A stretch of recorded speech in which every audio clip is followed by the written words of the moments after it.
آج کے دور میں بے چینی اور افسردگی ایسی خاموش بیماری بن چکی ہے جو انسان کے دل، دماغ اور روح تینوں کو متاثر کر دیتی ہے۔ بہت سے لوگ باہر سے ہنستے مسکراتے نظر آتے ہیں مگر اندر سے ٹوٹے ہوئے ہوتے ہیں۔ دل گھبراہٹ سے بھرا ہوا ہوتا ہے، دماغ میں منفی خیالات چل رہے ہوتے ہیں، نیند پوری نہیں ہوتی، دل چاہتا ہے کہ سب سے الگ ہو جائیں، کسی سے بات نہ کریں اور کبھی کبھی تو زندگی بوجھ لگنے لگتی ہے۔ افسوس کی بات یہ ہے کہ جب کوئی مسلمان اس کیفیت سے گزرتا ہے تو وہ خود کو کمزور ایمان والا سمجھنے لگتا ہے۔ حالانکہ اسلام ہمیں یہ سکھاتا ہے کہ دل کا بیمار ہونا بھی جسم کی بیماری کی طرح ایک آزمائش ہے، نہ کہ ایمان کی کمی۔ اسلام انسان کی فطرت کو سمجھتا ہے۔ اللہ تعالیٰ نے انسان کو جذبات کے ساتھ پیدا کیا ہے۔ خوشی، غم، خوف، امید سب اللہ کی بنائی ہوئی کیفیات ہیں۔ قرآن ہمیں بتاتا ہے کہ حتیٰ کہ انبیاء کرام علیہ السلام سے بھی غم اور خوف اور بے چینی سے گزرے ہیں۔ حضرت یعقوب علیہ السلام اپنے بیٹے یوسف علیہ السلام کی جدائی میں اتنا روئے کہ آنکھیں سفید ہو گئیں۔ حضرت موسیٰ علیہ السلام نے خوف کا اظہار کیا۔ ہمارے پیارے نبی صلی اللہ علیہ وسلم نے طائف کے موقع پر دل کی گہرائی سے دعا کی کیونکہ دل دکھا ہوا تھا۔ اس سے ہمیں یہ سمجھ آتا ہے کہ دل کا غم اور ذہنی دباؤ کا آنا کوئی گناہ نہیں ہے، بلکہ اصل بات یہ ہے کہ اس حالت میں ہم کس کی طرف رجوع کرتے ہیں۔ بے چینی اور افسردگی کی ایک بڑی وجہ دل کا اللہ سے دور ہونا نہیں ہے، بلکہ اکثر اوقات دنیا کی سختیوں، مسلسل پریشانیوں، صدمات، تنہائی، احساس کمتری، لوگوں کی باتوں، سوشل میڈیا کے موازنوں یا زندگی کے اچانک بدل جانے والے حالات ہوتے ہیں۔ بعض اوقات عورتیں خاص طور پر اس کیفیت سے گزر جاتی ہیں کیونکہ وہ بیک وقت کئی ذمہ داریاں اٹھا رہی ہوتی ہیں، ماں، بیوی، بیٹی، بہن، اور پھر خود کے لیے وقت نہ ہونا، دل میں جمع ہونے والی باتیں، آنسو جو کسی کو دکھائی نہیں دیتے، اور وہ دعائیں جو دل ہی دل میں رہ جاتی ہیں، یہی سب مل کر بے چینی اور افسردگی کی شکل اختیار کر لیتے ہیں۔ اسلام اس مسئلے کی طرف صبر کر لو کہہ کر ختم نہیں کرتا، بلکہ دل کو شفا دینے کا پورا راستہ بتاتا ہے۔ قرآن کہتا ہے الا بذکر اللہ تطمئن القلوب، خبردار اللہ کے ذکر میں ہی دلوں کا سکون ہے۔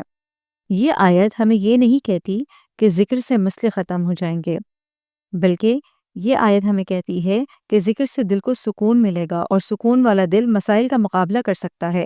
جب انسان بے چین ہوتا ہے تو اس کا دل مستقل خوف میں الجھا ہوتا ہے، اور جب افسردگی میں ہوتا ہے تو وہ ماضی کے دکھوں میں پھنسا ہوا ہوتا ہے۔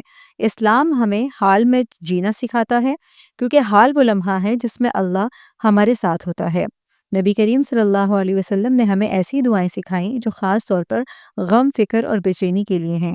آپ صلی اللہ علیہ وسلم نے فرمایا اللہم انی اعوذ بک من الہم والحزن، اے اللہ میں غم اور فکر سے تیری پناہ مانگتا ہوں۔ یہ دعا ہمیں سکھاتی ہے کہ اپنے جذبات کو دبانا نہیں بلکہ اللہ کے سامنے رکھنا چاہیے۔ اسلامی علاج کا ایک بہت بڑا اصول یہ ہے کہ دل کا بوجھ اللہ کے سامنے بانٹا جائے۔ بہت سے لوگ کہتے ہیں کہ ہمیں کسی سے بات کرنے کا دل نہیں کرتا۔ اسلام کہتا ہے کہ اگر انسانوں سے بات مشکل لگے تو اللہ سے بات کر لو۔ تہجد کے وقت جب دنیا خاموش ہوتی ہے، وہ وقت دل کے زخموں کے لیے سب سے مؤثر ہوتا ہے۔ اللہ اس وقت بندے کے سب سے قریب ہوتا ہے۔ جو آنسو اس وقت گرتے ہیں، وہ آنسو انسان کو اندر سے ہلکا کر دیتے ہیں۔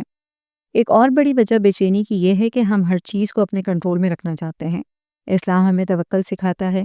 توکل کا مطلب یہ نہیں ہے کہ کوشش نہ کی جائے، بلکہ یہ ہے کہ کوشش کے بعد دل کو اللہ کے سپرد کر دیا جائے۔ جب انسان یہ مان لیتا ہے کہ جو میرے بس میں نہیں ہے وہ میرے رب کے بس میں ہے، تو دل کا بوجھ آہستہ آہستہ کم ہونے لگتا ہے۔ افسردگی میں مبتلا شخص اکثر خود کو اکیلا سمجھتا ہے، اسے لگتا ہے کہ کوئی اسے نہیں سمجھتا۔ اسلام ہمیں یہ یقین دلاتا ہے کہ اللہ بندے سے اس کی شہرت سے بھی زیادہ قریب ہے۔ اللہ ہر اس آنسو کو دیکھتا ہے جو خاموشی میں گرتا ہے، ہر اس آہ کو سنتا ہے جو دل میں دبی ہوتی ہے۔ قرآن ہمیں امید دلاتا ہے کہ اللہ کی رحمت سے مایوس نہ ہو۔ مایوسی کفر کے قریب لے جاتی ہے، جبکہ امید ایمان کو زندہ رکھتی ہے۔ اسلامی علاج میں ایک اہم چیز شکر ہے۔ شکر کا مطلب یہ نہیں ہے کہ غم کو جھٹلایا جائے، بلکہ یہ ہے کہ غم کے ساتھ بھی اللہ کی نعمتوں کو پہچانا جائے۔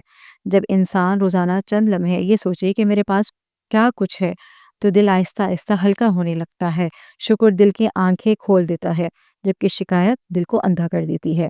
اسلام ہمیں جسم اور روح دونوں کا خیال رکھنے کا حکم دیتا ہے۔ نبی کریم صلی اللہ علیہ وسلم نے فرمایا کہ تمہارے جسم کا بھی تم پر حق ہے۔ نیند پوری کرنا، مناسب کھانا کھانا، تھوڑی سی چہل قدمی کرنا، سورج کی روشنی میں وقت گزارنا، یہ سب علاج کا حصہ ہیں۔ اسلام ہمیں توازن سکھاتا ہے، نہ صرف عبادات میں بلکہ زندگی کے ہر پہلو میں۔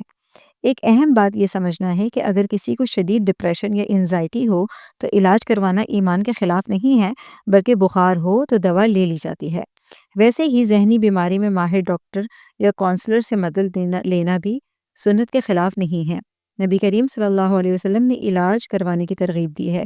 دعا اور دوا دونوں ساتھ چلتی ہیں۔